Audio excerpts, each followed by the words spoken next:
जेकेईसी खबर अब तक में आपका स्वागत है। मैं हूं आपके साथ नीति भारद्वाज। खबर अब तक में आगे बढ़ने से पहले आइए नजर डालते हैं इस वक्त की प्रमुख सुर्खियों पर।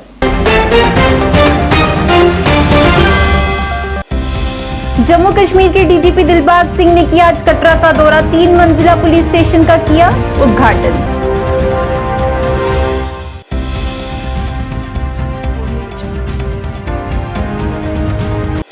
नेशनल पैंथर्स पार्टी के वरिष्ठ नेता ने लगाए पुलिस और रेवेन्यू विभाग पर गंभीर आरोप। कहा, भीम सिंह की संपत्ति लूटने वालों के खिलाफ की जाए कड़ी कार्रवाई।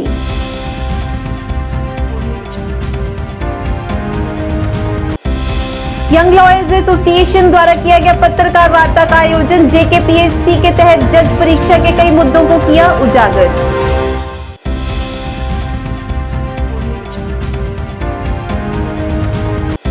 कश्मीर के बदलते मौसम ने पर्यटन क्षेत्र में लाई थोड़ी सी गिरावट, जबकि पिछले महीने में रही पर्यटकों की रिकॉर्ड तोड़ संख्या।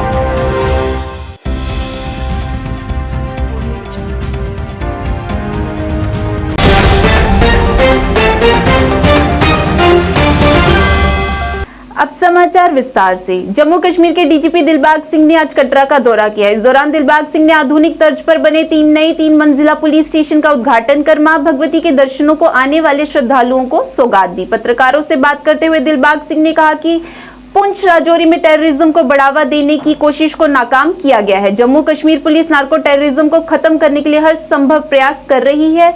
उन्होंने कहा कि पड़ोसी मुल्क दहशतगर्दी को बढ़ावा देने के लिए जम्मू कश्मीर में नार्कोटिज्म को बढ़ावा दे रहा है। जम्मू कश्मीर पुलिस द्वारा अच्छे स्तर पर मॉड्यूल तबाह किए गए हैं। दिलबाग सिंह ने कहा कि जम्मू कश्मीर में मौजूदा समय में बहुत कम संख्या में आतंकी सक्रिय हैं, जिसका सारा श्रेय स्थानीय लोगों के सहयोग को जाता है और जम्मू कश्मीर में बचे आतंकवादियों को खत्म करने के लिए जम्मू कश्मीर पुलिस वचनबद्ध है। उसके लिए लगातार प्रयास भी जारी है। थाने की लोकेशन अपने आप में बड़ी अहम लोकेशन है, क्योंकि जहां जैसे आपने कहा बहुत बड़ी तादाद में आने वाले माता के श्रद्धालु यात्री जो जहां पर आते हैं, उनमें से बहुत सारे लोगों का थाने से होकर के थाने की मदद लेकर के भी कई बार दर्शन करने का, अदरवाइज थाने के साथ कभी उनकी कुछ शिकायत व्यवस्था हो तो उनको थाने आना पड़ता था।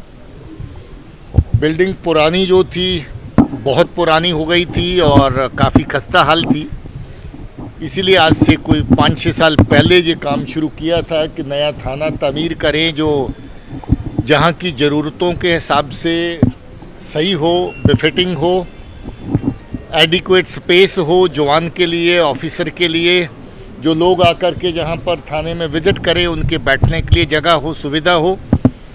मुझे लगता है कि हमारी पूरी रियासत और अभी यूटी में जो थानों की अगर तुलना इस थाने के साथ करी जाए तो ये अपने आप में एक मॉड्यूलर थाना है। हालांकि मैंने देखा है कि जवानों के लिए जो छोटी मोटी प्रोविजंस है उसमें और इजाफा करने की ज़रूरत है, जो की जाएंगी। ये भी मैं समझता हूँ कि जहाँ पर कभी कभार कुछ लोगों को आकर के थोड़ी देर बैठने बैठाने की सुविधा की ज़रूरत होती है, वो सुविधा भी अभी ऐड करेंगे, अभी नहीं है। मगर कुल मिलाकर के जो कटरा का थाना अभी बना है वो बहुत ही खूबसूरत है। इसकी तामीर के लिहाज से, इसकी लेआउट के लिहाज से, इसकी ओपन एरिया के लिहाज से, और मुझे लगता है कि इस थाने को मुकम्मल करने में जितनी मेहनत पिछले 4-5 साल के अंदर लगी है, जिस स्कीम के अंदर थाना शुरू हुआ वो स्कीम ही बंद हो गई, फिर नई स्कीम के अंदर इसको डाल के ला करके मुकम्मल करना पड़ा, फिर और एडिशंस फंड्स की प्रोविज़न करके इसको इस लेवल तक लाना पड़ा। और मुझे खुशी है कि आज ये थाना पूरी तरह मुकम्मल हो गया है और पब्लिक की सेवा में इसको हमने डेडिकेट कर दिया है। फहमियाँ हो जाती कि एक वाक़ा कहीं हो गया तो पता नहीं क्या तूफ़ान हो गया। हम जानते हैं जो ढाई टोटरू इनके आगे पीछे कहाँ घूमते हैं, उनका पीछा करके जंगल पहाड़ जहाँ तक ये बैठते हैं वहाँ तक पहुँचने का प्रयास है, कोशिश है। कोकरनाग भी एक ऐसा ऑपरेशन था जिसमें किसी खास दहशतगर्द के छुपे होने की उसकी हाइडआउट की तलाश थी, जिसके मुताबिक वहाँ पर गए थे। और ये अनफॉर्चुनेट था कि कभी जब आप पहुँचते हैं तो दुश्मन पहले ही ताक में होता है और आप लोग पूरी तरह से उस जगह से वाकिफ़ नहीं होते हैं। और इत्तेफाक ये है कि पहले फायर कौन करता है। अगर पहले फायर आतंकी ने किया तो आपका नुकसान है, और अगर पहले फायर आपने किया तो आप आतंकी को ढेर करेंगे। इस केस में हम अनफॉर्चुनेट थे कि पहला फायर हम लोगों को अपने बहादुर जवानों को, बहादुर अफसरों को अपने ऊपर लेना पड़ा, जिसकी वजह से हमारे बहादुर कर्नल साहब, मेजर साहब, डिप्टी एसपी साहब और एक बहादुर जवान प्रदीप, उनकी शहादत हुई। ये कोई छोटी बात नहीं है कि आप दुश्मन का पीछा करने के लिए खतरे को जानते हुए फिर भी खतरे की परवाह न करते हुए ऐसी जगह पे पहुँचें और दहशतगर्द को मारने का या दहशतगर्दी का सफाया करने की कोशिश में अपनी कंट्रीब्यूशन दें। मैं सल्यूट करता हूँ उन ऑफिसर्स को, जवानों को, जिन्होंने इस ऑपरेशन में हिस्सा लिया और जिन्होंने अपनी शहादत दी, और बाकी लोगों को भी जिन्होंने इस ऑपरेशन में हिस्सा लेकर के आतंकी उजेर को ढेर किया, जो काफ़ी अरसे से खूंखार तरीके से उस एरिया में दहशतगर्दी का काम कर रहा था। मुझे लगता है कि ये एक कामयाब ऑपरेशन था। अब जो नुकसान इसमें हुआ, वो नुकसान होने के कभी कभार चांसेस रहते हैं, जिसके लिए हमें खेद है और साथ ही साथ गर्व भी है उन लोगों के ऊपर जिन्होंने इस ऑपरेशन। नेशनल पैंथर्स पार्टी की ओर से हर्षदेव सिंह द्वारा आज जम्मू में एक पत्रकार वार्ता का आयोजन किया गया, जिसमें उन्होंने पुलिस और रेवेन्यू विभाग पर गंभीर आरोप लगाए और कहा कि माला के हत्यारों के साथ मिलकर प्रोफेसर भीम सिंह की संपत्ति लूटी जा रही है और वहीं भीम सिंह की पत्नी की हत्या पर भी पर्दा डाला जा रहा है। उनका अनुरोध है कि उनकी जम्मू की जमीन पर भी अवैध कब्जा किया गया है। उन्होंने इस पूरे मामले में शामिल लोगों के खिलाफ कड़ी कार्रवाई की मांग की। पोस्टमार्टम करवाने की बात की गई थी और साथ में माला जी के अकाउंट से 5 बार किसी ने पैसे निकाले, उसकी भी इंक्वायरी की बात की थी। और साथ में भीम सिंह जी की ज़मीन किसी ने हड़प ली, जिसके ऊपर उन्होंने एक हट भी बनाई हुई थी। हट को जला दिया गया और भीम सिंह जी की ज़मीन के ऊपर कब्ज़ा कर लिया गया गैर कानूनी तरीके से। ये कंप्लेंट किए हुए 5 महीनों से ज़्यादा हो चुके हैं। माला जी का पोस्टमार्टम उनके बेटे ने खुद यहाँ करवाया, लेकिन 5 महीनों से रिपोर्ट को दबाया जा रहा है। पहले कहा 2 महीनों में रिपोर्ट आएगी, फिर कहा 3 महीनों में आएगी, अब 5 महीने हो गए हैं, पोस्टमार्टम रिपोर्ट का कोई अता पता नहीं है। और एक गहरी साजिश के तहत इस केस को कवर किया जा रहा है, किसी को प्रोटेक्ट करने के लिए। ना केवल पोस्टमार्टम रिपोर्ट को डिले किया जा रहा है, बल्कि माला जी के अकाउंट से 5 बार पैसा निकाला गया। और जिस दिन ये हादसा हुआ माला जी के साथ, उस दिन भी 2 बार उनके अकाउंट से पैसा निकाला गया है। पुलिस, ऐसा लगता है, अपराधियों के साथ मिलकर शेल्टर दे रही है। अब उन्होंने पैसा खाया है या उनके ऊपर दबाव है, ये बात वही बता सकते हैं। मुझे बड़ी हैरानगी होती है कि जिस बैंक से पैसा निकाला गया, उस बैंक से 5 महीने पहले उन बैंक के लोगों ने कह दिया था कि ये पैसा माला जी के अकाउंट से निकाला गया है, और हादसे के दिन भी 2 बार निकाला गया है।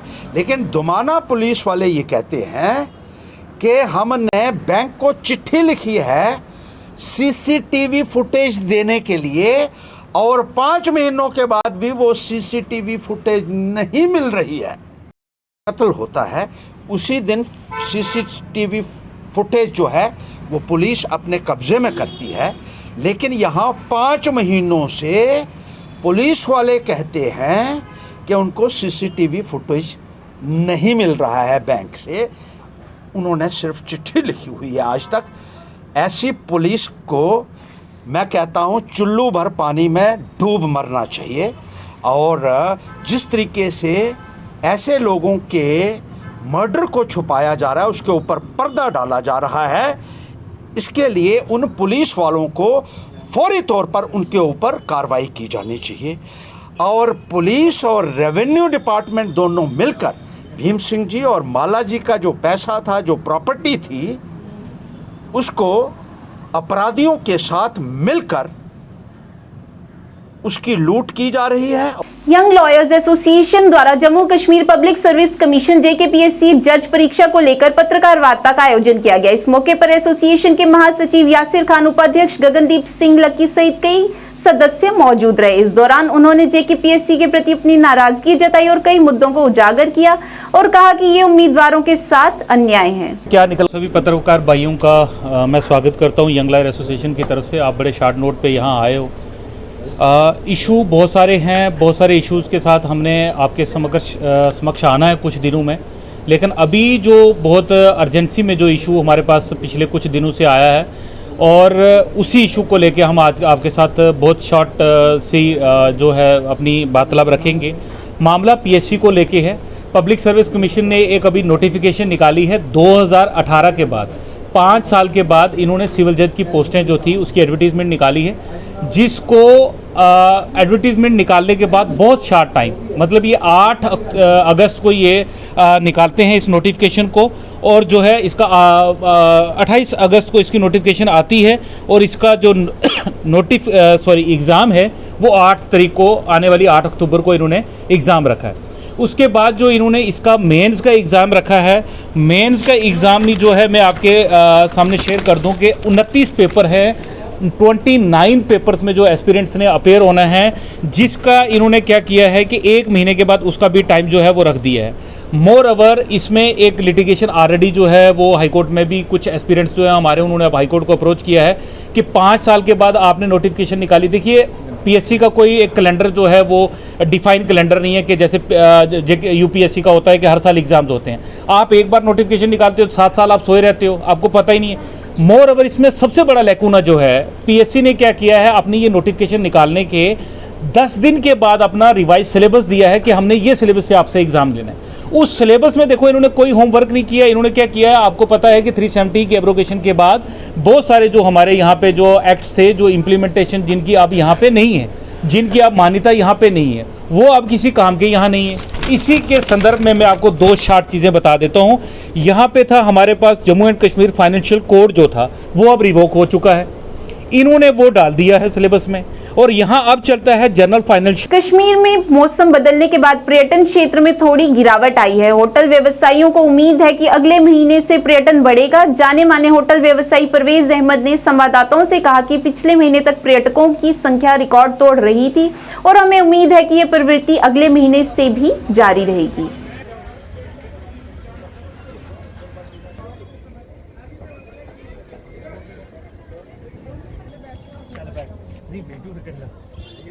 कम है, उससे पहले बहुत ज़बरदस्त टूरिज़्म था यहाँ पे। तो गवर्नमेंट ने बड़ी इनको ये दिया था बाकी फैसिलिटीज़, जिससे टूरिज़्म यहाँ पे फ्लो ज़्यादा हो गया था।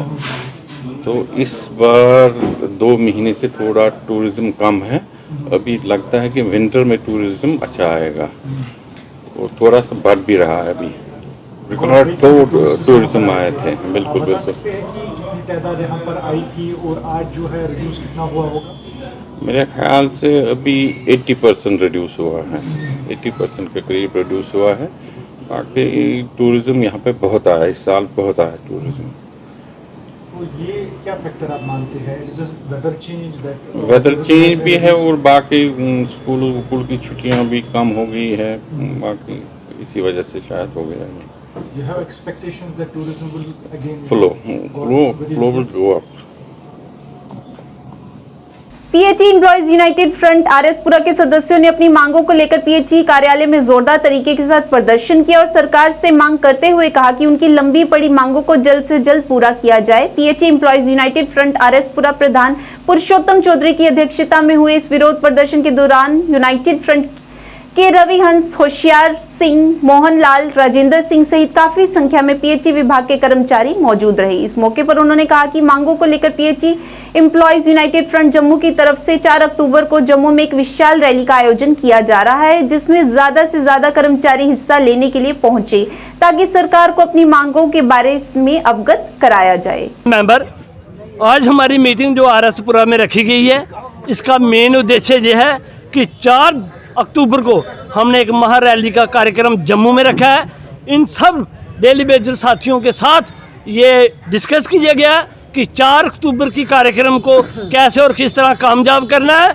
इसके साथ हमारी मुख्य डिमांडें जो है वो SRO 64 के साथ परमानेंट करना और 7-7 साल का हमारा पेंडिंग बेच है वो क्लियर करना। लगातार इस प्रशासन ने हमें कहीं ना कहीं गुमराह करते हैं। कहीं एलजी प्रशासन डेली वेजर को परमानेंट करने की बात करते हैं और हमारी डिमांड को जायज़ डिमांड ठहराते हैं, तो कहीं इनके ऑफिसर एक अलग सा बयान देके हमारे डेली वेजरों को गुमराह करने की कोशिश करते हैं। मगर मेरी आपके माध्यम से एलजी प्रशासन को सीधी चेतावनी, हम लोगों ने 30 साल इस डिपार्टमेंट को दिए हैं, बिना पॉलिसी के अब घर वापसी नहीं होगी। ये जंग युद्ध जारी रहेगा जब तक डेली वेजर के साथ इंसाफ नहीं होता। Chaudhary PH employees united front member. आज आरएसपुरा में एक कार्यक्रम रखा गया जो कि हमारी 4 अक्टूबर को एक विशाल रैली है और वो जनसैलाब जो उगड़ेगा उसकी जिम्मेदारी है वो एलजी प्रशासन की है। अगर वहाँ कोई भी लॉ एंड ऑर्डर कोई वायलेशन होता है तो उसकी जवाबदेही एलजी प्रशासन की है। आज हमने 20-20 सालों से हम कार्यक्रम करते आ रहे हैं। सभी सरकारों ने बोला कि हम पक्का करेंगे, हम पक्का करेंगे। हम इन्होंने वादा किया था बीजेपी वालों ने 2014 में कि आप हमें सत्ता।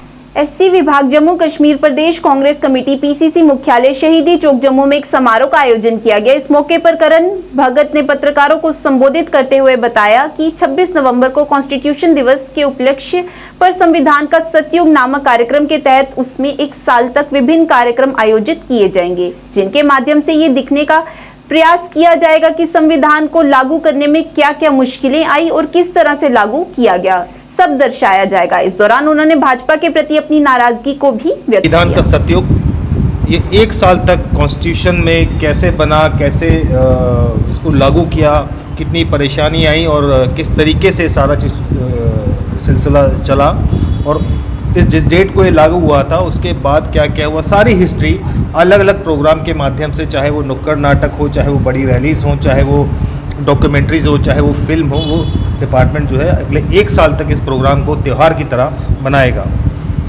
क्योंकि आज सबसे ज़्यादा प्रॉब्लम, सबसे ज़्यादा परेशानी भारतीय जनता पार्टी जो कर रही है वो संविधान को छेड़छाड़ करने की कोशिश कर रही है। संविधान के हिसाब से ही जब कांग्रेस पार्टी थी, जब आज ये बीजेपी जो है पोलराइजेशन कर रही है, हिंदू मुस्लिम कर रही है। कांग्रेस ने पोलराइजेशन किया था, लेकिन कांग्रेस ने एक ऐसा पोलराइजेशन किया था जिसमें देश का गरीब इकट्ठा हुआ था, जिसमें देश के सारे गरीब इकट्ठे हो गए, हिंदू मुस्लिम सिख ईसाई ब्राह्मण राजपूत दलित सब इकट्ठे किए थे। वो पोलराइजेशन किया था कि गरीब को इकट्ठा किया था, गरीब के फेवर में लॉज लाए थे, लैंड टिलर लाया था, हरित क्रांति लाई थी, किसानों का, बैंकों का नेशनलाइजेशन हुआ था, हर एक चीज़ हुई थी जो कांग्रेस ने पोलराइजेशन की थी गरीब की। एक समारोह में पत्रकारों से बातचीत के दौरान Jammu Kashmir employees coordination committee के अध्यक्ष शाह फयाज ने कहा कि एलजी प्रशासन ने नेतृत्व को आश्वासन दिया है कि फंड के मुद्दे में देरी को कुछ हफ्तों में हल कर लिया जाएगा। इस मौके पर शाह फयाज ने कर्मचारियों को आश्वासन दिया कि JKSC काम पर है और इस संबंध में नेतृत्व ने पहले ही अधिकारियों के साथ बैठक की है और उम्मीद है कि इस मुद्दे को प्राथमिकता के आधार पर सुलझाया जाएगा।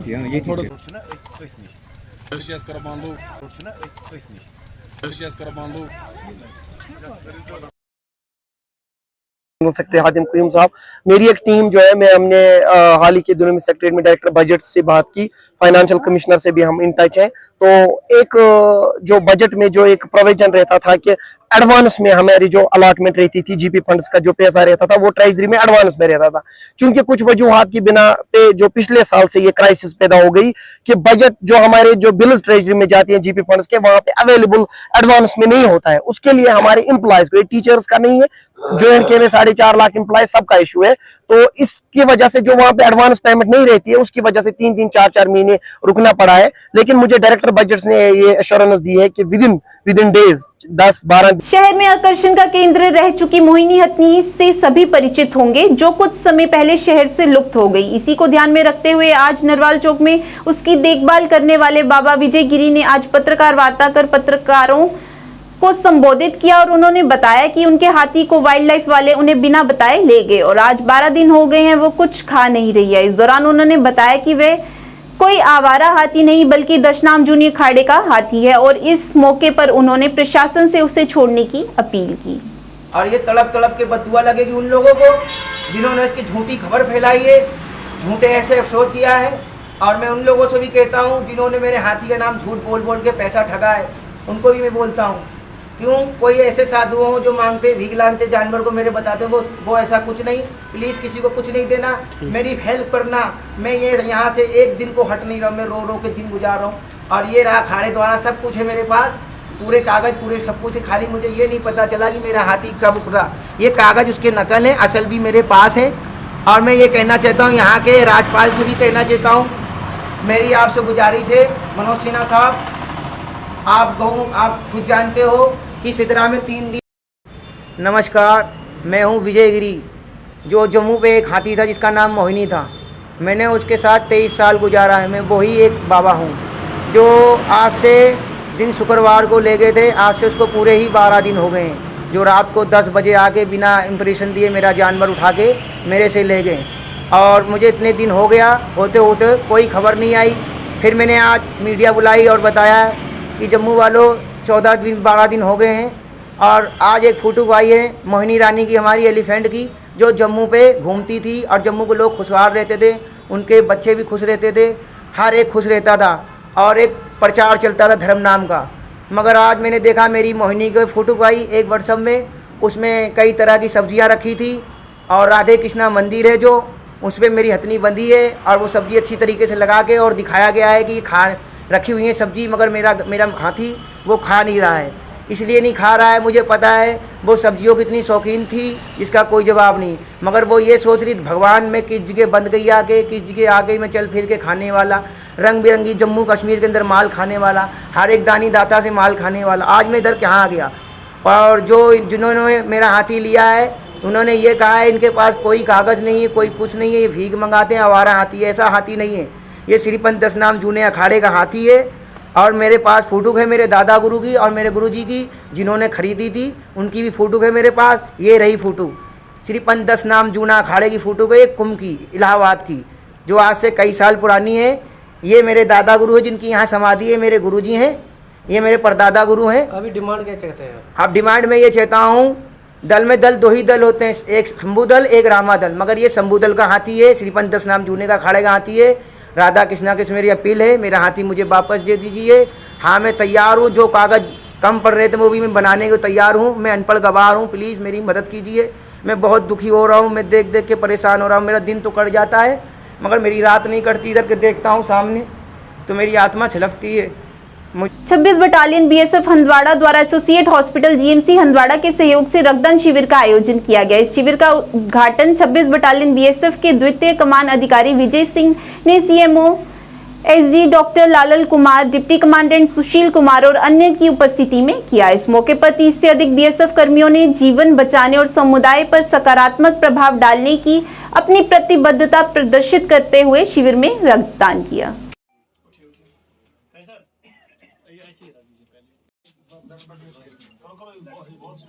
पार्टिसिपेट कर रहे हैं और सिविल पब्लिक के मदद के लिए आगे आए हैं, और इस कार्यक्रम को हम आगे भी जैसे मौका मिले तो बढ़ाते रहेंगे, और ताकि जवान सिविल पब्लिक के लिए कितने मोटिवेट हैं, कितने आगे बढ़ सकते हैं, कितने कर सकते हैं, ये हम आम पब्लिक को बताना चाहते हैं और दिखाना चाहते हैं कि जवान सिर्फ मतलब बॉर्डर के ड्यूटी के लिए नहीं, बॉर्डर जवान सिविल पब्लिक के लिए भी बहुत कुछ कर सकते हैं। 26 बटालियन से मैंने रक्तदान किया हुआ है, और मैं चाहता हूं कि देश के जितने भी बेरोज नागरिक हैं या उनके लिए जितना भी रक्तदान की जरूरत पड़े हम आगे भी देते रहेंगे, और अपने बॉर्डर पर रहने के बावजूद भी।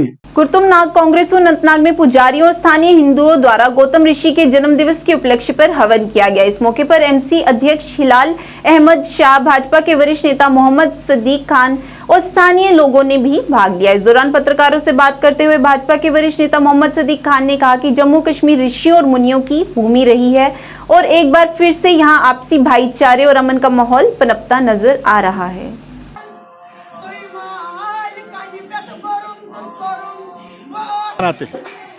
इससे ये दर्शाता है कि जम्मू कश्मीर की जो मजहबी रवादारी है, मजहबी भाईचारा है, ये जम्मू कश्मीर ऋषियों और मुनियों की वादी थी। क्योंकि बदकिस्मती से कुछ इस मीठे मधुर भाईचारे को किसी की नज़र लगी थी, लेकिन अल्लाह का शुक्र है कि एक बार फिर जम्मू कश्मीर में वो अमन का माहौल, खुशियों का माहौल, बरादरी का माहौल, मजहबी रवादारी, भाईचारा, उस भाईचारे को कायम रखने के लिए मैं यहाँ आया हूँ। इनको मैंने मुबारकबाद दिया है। हमको पता है कि ये गौतम ऋषि का जो यहाँ पर आज जन्मदिन जो है उसका हवन हो रहा है। हमारा मानना ये है कि ये हमारा एक कश्मीर में एक कश्मीरियत जो कल्चर रहा है आज तक, उस कल्चर में आप देखें हमेशा हम सारे त्यौहार इकट्ठे मनाते थे। हमारे सप्तऋषि और समस्त देवी देवता आशीर्वाद बनाए रखें और ऐसे ही जैसे यहाँ पर यज्ञ अनुष्ठान इत्यादि विश्व शांति के लिए किए जा रहे हैं ऐसे ही होते रहें और यही हमारी प्रार्थना है भगवान से। सर्वे भवन्तु सुखिना। आज के इस अंक में इतना ही। नए अंक लेकर फिर हाजिर होंगे, तब तक के लिए दीजिए इजाजत। नमस्कार।